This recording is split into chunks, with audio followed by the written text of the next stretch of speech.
author of Misery, Stand By Me, and The Shining. Stephen King's #1 bestseller is now a major miniseries. Stephen King's The Stand, coming in May here on ABC. Parental discretion advised. What's up, horror fans? Welcome back to the Horror Channel. I'm your host, Greg, and today let's talk about how Stephen King's The Stand is his best miniseries and one of the greatest miniseries of all times. In the making of this video, it is May 8th, 2026, but however, 32 years ago on May 8th, 1994, the first episode of The Stand debuted. Now, of course, The Stand is based on Stephen King's book of the same name, The Stand, apocalyptic tale about good versus evil with a cast of characters that come together on both sides fighting for the survival or the end of the world, however you see it. This was when Stephen King was at the top of his game, and I was so excited to see the miniseries come out. Now, I had not read the book before the miniseries came out. The miniseries was actually my introduction to The Stand. I was a young kid at the time, but I remember there being a lot of hype around this, especially in the 90s when it was coming out. I know we had gotten a lot of Stephen King miniseries beforehand. I was just really super excited to see this, and I remember from the adults to as a kid, everybody was really excited this, and it's a story that is still so seminal to this day about a man-made virus pretty much that escaped a California lab and wiped out half the world, and the survivors, one side good, one side evil. I mean, we literally almost went through something like this not too long ago. It is a very, very prophetic sort of movie and story, and with an incredible direction by Mick Garris, who directed this, who did an incredible job.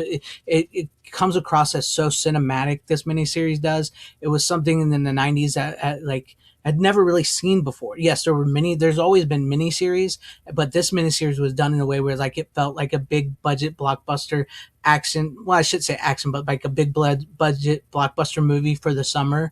And it delivered. It delivered on the acting, the directing, the scares, the story. Of course, there's differences from the book and everything, and they couldn't do everything at the time, especially being in the 90s and the TV budget and everything.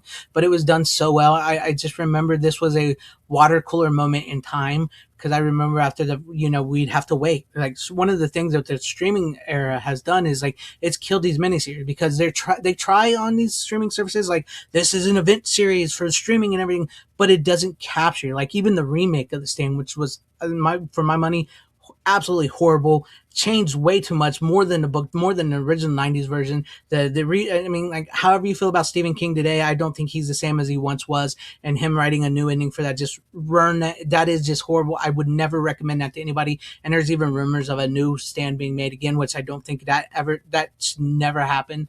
I think it was done right the first time in one of the best miniseries on TV. Like I said, I remember from the adults to the kids talking about this show after each airing episode and what it meant, theorizing for those who have never read the books, and for those who have read the books, talking about how much they actually did like it, or maybe they didn't like it because of the changes and stuff. And like I said, the cast for the time was absolutely incredible. You had Jamie Sheridan as Randall Flagg, who just absolutely scared the crap out of me as a kid. It just insane. And then you had Gary Sinise as Stu Redman, a stoic, a great performance. I don't think anybody ever captured a character so well as Gary Sinise did with Stu Redman from the novel. So great. And then of course you had Rob Lowe, you had Laura San Giacomo, Molly Ringwald, Corin Numick, Miguel Ferreira, Ozzie Davis, Ruby Dee, Mother Abigail, great, Shawnee Smith, Kathy Bates, Ed Harris. I mean, the list goes on and on of an incredible cast. Even John Landis makes an appearance in this. It's just such a great movie. It's just a great miniseries. And I remember, watching it and being excited about it.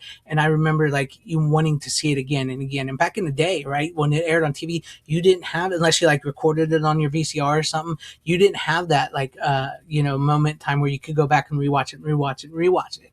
Right. Of course, they would rerun it in years to come and everything. But I also remember being excited and getting the VHS, the part 1 and part 2, part 1 set here, right? I think I got that back. No, I got it right there. But it starts with the plague, the dreams, the betrayal, the stand. The VHS tapes still play. I really enjoy this cover, and it's a really, I was so excited to get this and be able to rewatch it again on my VCR over and over again, because it was just a truly great miniseries. I talk about the monoculture is what I was getting at earlier with what we had back in the day. Monoculture is it was a time when we would all sort of come together. Like everybody would like you. We talk about this where like you people like in the millennials and Gen X and all them and boomers and all that. We grew up in a certain area where we all sort of had these same experiences together. Like the monoculture, we together we experienced it, we enjoyed it. We would all sort of watch these things together and talk about them and have it. Now in the digital age, which has opened everything up to the world, everybody has gone sort of into their own little digital bubble of this or that or this, and we don't experience these things the same way. And it's one of the reasons why I don't think miniseries or streaming shows and stuff last as long, because it's sort of more geared towards content stuff like that than that, like something like The Stand. Of course, I do have the Blu-ray as well too. I wanted to show off the Blu-ray as well, which looks incredible on the Blu-ray. It's almost time for another rewatch of this. I did watch this not too long ago as well, but there was something special. And like even as a horror fan, like seeing Joe Bob Briggs. By the way, Joe Bob Briggs makes an appearance in this movie after watching like Monster Vision and stuff, and seeing Joe Bob Briggs in this is an incredible sight to behold. And like, hey, I know Joe Bob, right? Monster Vision. So like, it's an incredible experience, an incredible time when this aired on TV.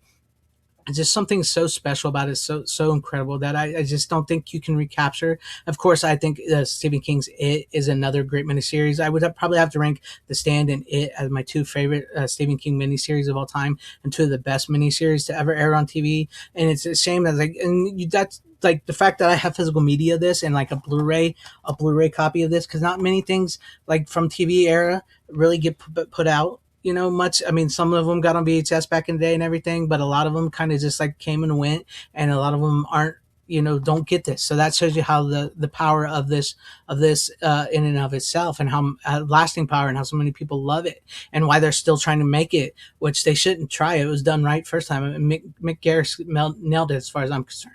But let me know what you guys think about this. Did you guys remember watching The Stand on TV? Did you guys remember having that moment in time, talking about it with your friends at school or workmates or anything like that?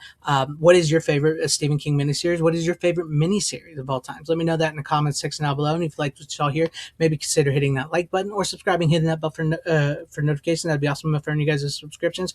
Possibly share this video out for everybody to see. And as always, have a horrific day and watch some horror movies, because they make your horrific day that much more horrifying. Godspeed.